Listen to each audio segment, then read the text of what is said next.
All right, in this video, I'm going to show you exactly how to build an AI agent that texts back pretty much anything. So regardless if you want to connect this to your CRM to handle inbound SMS, or you want to connect it to Telegram to respond directly to messages, as long as you can get the text message into the AI agent, you can respond directly to it and you don't have to handle those text messages anymore. So this use case specifically is going to be with Close CRM and how to create an agent that responds to leads when they send an inbound text message. Now, that is really, really important for a lot of our clients because sometimes they get tied up doing other things inside of their business, their CEOs, founders, and business owners.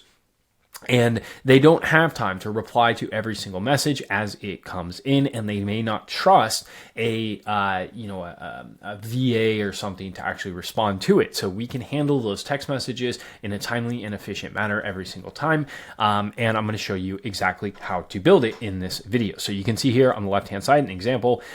If you text this phone number, basically it says, "Hey, it's Jordan Park. Hey, Jordan Park, how can I assist you today?" Jordan's assistant. I'm wondering if Jordan is going to send over the proposal. I'll check on the proposal for you and ensure that it gets to you soon. Okay, so pretty simple explanation here or sample. Now we can get as complex as we want, but we have to be able to understand the basics and we have to build it first before we start creating more and more on top of it. So I'm going to show you exactly how to build this. Now, the first thing we need to do is create our webhook, okay? And if you do not know how to create a webhook inside of n8n, then I have another video actually breaking down how to set up this exact webhook for this exact use case with Close CRM. Now, the process of setting up the webhook is going to be exactly the same, regardless of what CRM you're using or what platform. As long as they have an open API, you can watch that video, you can connect it, and then watch the rest of this video to see how we connect the rest. Now, once the webhook comes in, let me grab some test data here so we can go look at the actual text message that came in. We're going to pin this to the editor and then we can open up this. Okay. Now you can see here that the webhook came from Close. You can see all of this different information. If we come over to the body, we can see what text actually came in, right? So we can see inbox status. We can see the type of the SMS. We can see the direction of the SMS. We can see what it was. So this was that initial text message. Hey, it's Jordan Park. And then we have the source as well as a bunch of other information. Okay. So once your webhook is set up, we want to come over here to your AI agent.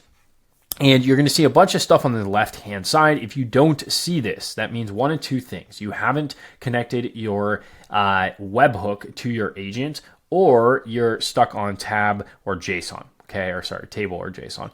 Now, in the schema, what we want to do is make sure we have our tools agent. And I'm just going to build this with you guys from scratch. So we're going to grab our webhook. So we're going to click on webhook.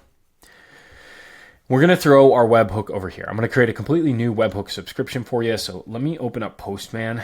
There we go. Perfect. So we're going to grab our webhook and then we need to attach an AI agent. So we want AI agent. We want to select this guy right here. You can just leave that exactly how it is. ChatGPT model. We're going to select OpenAI. And we just want to connect our developer account. I have other videos on how to connect your developer account if you've never done that, but we're not going to do that in this video. So we have our OpenAI chat model. Then we need our memory. We're going to do window buffer memory. Just leave that how it is. And then we are going to edit fields. So we're going to type in edit fields. And again, we're just setting up the structure here, and then we're going to go in and edit all this stuff. Okay. So we got edit fields right there. And then we want an HTTP request. Why? Well, we're going to send this request back to Close. So we're actually going to send the text message back to the client. We're going to receive the inbound text message, analyze it, read it, create the response, and then send it back out. Okay. So this is going to be a post right here, and then we're going to have to fill this out. All right. So now we have our general structure and we have to set up the webhook. So to do the webhook, basically we need to come into Postman and we need to post to api.close.com/API v1 webhook. Okay. Now, if you're using a different platform, you're going to have a different URL here. Again, there's a whole nother video on how to do this, but we're going to use this API right here. And then we're going to come over to authorization, and I'm going to grab a new API key for close. Okay. So we're going to go to settings. We're going to go to developer. We're going to create a new API key. This is going to be YouTube SMS test. We're going to create that new API key. We're going to copy the API key. We're going to come back over here to n8n, to Postman, and we're going to throw the API key into the post request for the authentication. Okay. Basically, this is the credential that I need. Okay. So once we pop that API key in there, we're going to come over to body, and we need to figure out what this body is going to be. Now, in this specific situation, the object type is activity.sms, and we have action created. Now, you do not need to write this JSON code. I'm not a developer. I do not know how to write code. All you need to do is go to ChatGPT, state your request, and say that you need to use Postman to create the request, and you need the JSON code for this. I'll show you how to do that, I guess. Why not? So what we would just do, we're going to just open up ChatGPT. We're going to open up a new chat right here. And we're going to say, hey, I need to create a post request for a webhook that connects with close.com and sends information to n8n. We will catch the hook inside of n8n, and I need the .json code for the body of the post request in Postman. Okay, you can literally just copy this. So we're going to say the goal is to receive a SMS message inside of close.com, close CRM, and send that text over as a webhook to n8n so I can analyze it and respond. Okay. So again, that's all you really need to do.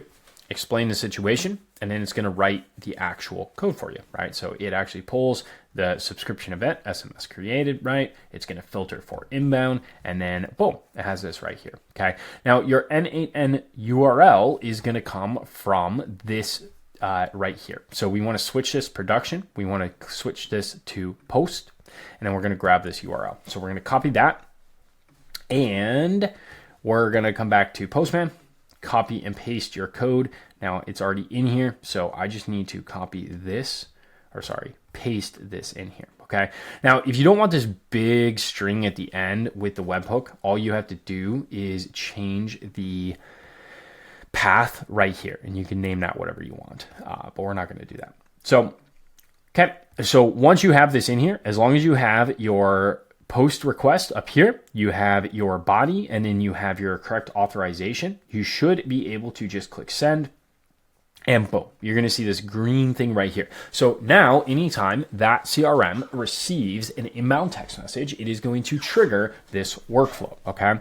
So we're going to come back here, and we are going to text the agent. So let me just send the text message.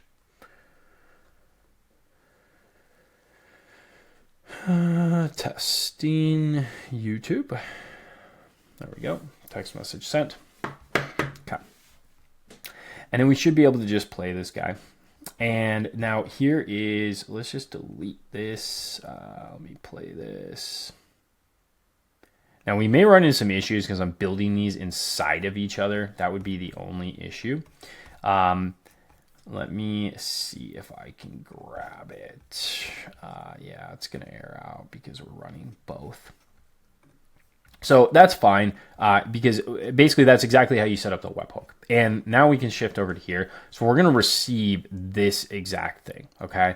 And as long as you follow those exact instructions, we're going to receive that. So now I'm just going to delete this stuff because it's all set up above, and we'll just walk through those steps, okay? So once we receive that request with that webhook, we need to go to the AI agent. And the first thing we want to do is make sure tools agent is selected. We want to change this prompt to define below. And then text is going to be the json.body.event.data. Okay. In short, what we're doing is we're providing the text that we want the agent to analyze, right? So the incoming information. And you can use whatever information you want, but for this use case, you want to use whatever that text message is. So you just need to scroll through the webhook data and find where that information is. So when we come down here, we should see text right here. So we're just going to drag this, and I'll just delete this so you can see. So we're going to grab this. We're going to drag it up here and drop it right into there. All right. And then the system message. Okay. We need a system message that is going to tell the system exactly what to do. So if we come back here, this is the best way to do it. So perfect. I also need to write a system message in Markdown. Super important. Make sure you do it in Markdown. The goal of this is to create a super effective n8n system prompt that will read the inbound text message, craft a friendly, professional, and concise response.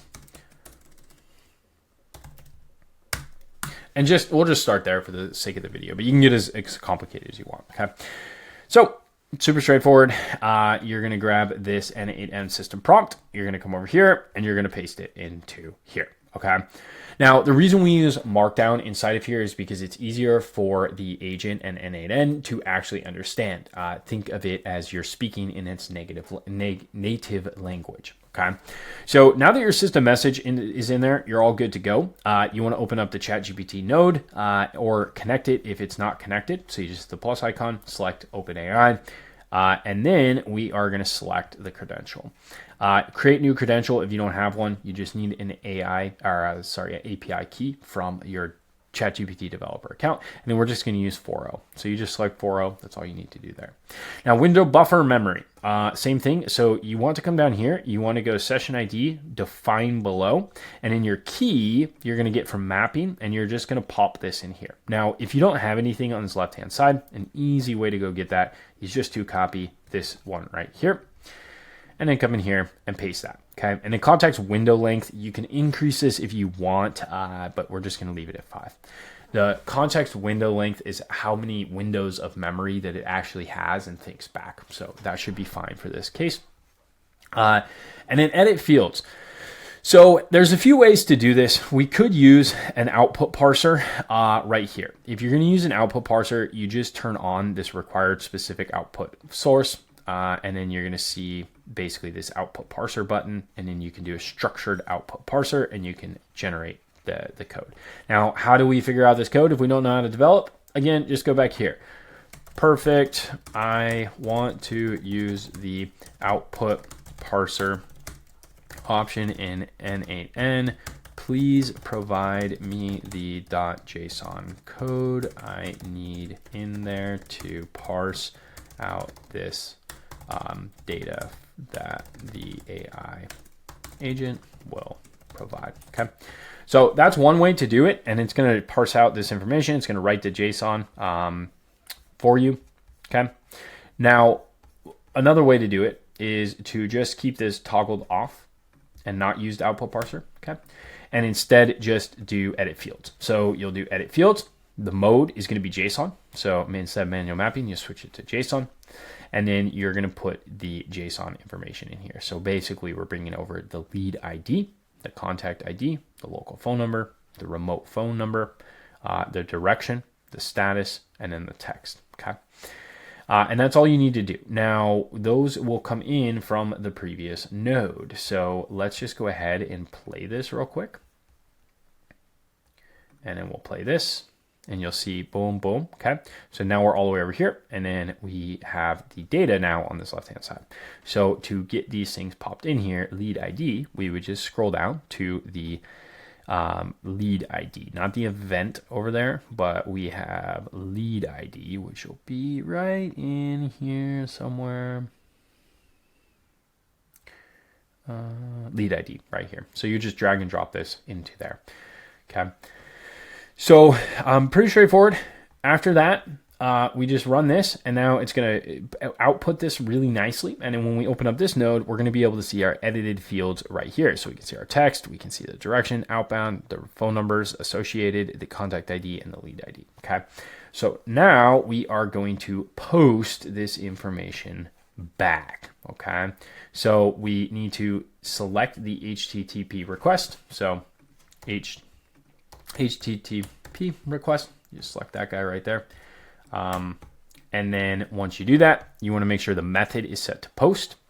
You want to make sure the URL is basically the URL you are posting back to. So the same URL that we were using earlier. Now the authentication type, generic credential, is what we want to select. Generic authorization type, basic, and then basic authorization. We're just basically signing into we're creating a credential, and the username is going to be that API key, just like it was in the Postman request. Okay. Now, send query parameters, we leave that off. Send headers, we leave that off, and then send body, we want to toggle that on. Body type is going to be JSON, and then the specific body is just going to be this piece of code. So it's just curly bracket, money sign JSON, curly bracket. Okay. And once that is done, you're just going to save. And now when I connect this or text this, you are going to receive that information. So let me open this up again. So now when I text, hey, it's Jordan Park, it's going to receive a response. Now, there are a couple things that I want you to note. And it's really important because if we scroll all the way up to here, we have this filters section, and this is a little bit more advanced, but again, you don't need to do this. You just need to make sure you're prompting ChatGPT correctly when you're trying to build this if you're not a developer. So the filters are going to determine what it is actually, firing that webhook subscription off of. And if you do not have your filter correctly, what is going to happen is you're going to get stuck in a loop. So it's going to recognize inbound and outbound text messages as the same, and it's going to get stuck in a loop. So it'll start replying to itself over and over and over and over and over again. Okay. Now, if this happens in close.com specifically, what you need to do is turn it off as quickly as possible. And you can either do a post request to turn it off, but in close.com, they have this fancy new little dashboard in here for webhooks, right? So we can see this webhook was just created by me today. So we can just pause that subscription and the text messages will stop going out. But be very careful. Make sure that you have the right filter. When I did this the first time, we just had a filter for inbound, but the inbound filter was actually nested all the way under all this stuff. So it didn't recognize it. So just make sure, again, you provide that context to ChatGPT and you'll be good to go. So I do have a full document that breaks down the process of setting up that webhook as well as that other video. So go check that out, learn how to set up your webhooks. And then once you watch that, you can come into here and set up the rest of this. The webhook is going to be probably the hardest part. The rest of this is pretty straightforward. Now, again, the reason I show you how to use ChatGPT is you want to lean on ChatGPT if you're not a developer to do this. You don't need to try to figure it out all on your own. Make sure you lean on that and it can write the code and you'll quickly see what the problems are. Make sure you copy and paste any errors into ChatGPT, let it know, and it'll fix itself. So I hope this video is helpful. I hope that you can go automate some of your text messages. I literally don't reply to any text messages initially inside of my CRM anymore. So my assistant, quote unquote, reaches out, replies, and then creates a task. Now, for example, when it replies, you can create a task in the same fashion. So maybe we want to send a task back to the CRM. We can just create another HTTP request, and we're going to send it back to close in the same exact fashion. Okay. So if you guys have any questions, comments, or concerns, let me know in the comments, and we'll make sure to get those answered. Cheers.